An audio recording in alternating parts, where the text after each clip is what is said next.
சேலம் அருகே உள்ள பனமரத்துப்பட்டி ஏரி 2400 ஏக்கர் பரப்பளவு கொண்டதாகும்.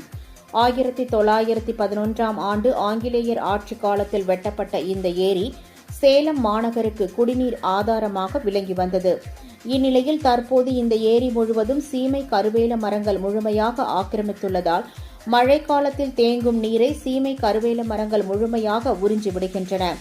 இதனால் அதன் சுற்றுவட்டார பகுதிகளில் உள்ள 100க்கும் மேற்பட்ட கிராமங்களில் நிலத்தடி நீர்மட்டம் வெகுவாக பாதிக்கப்பட்டுள்ளது.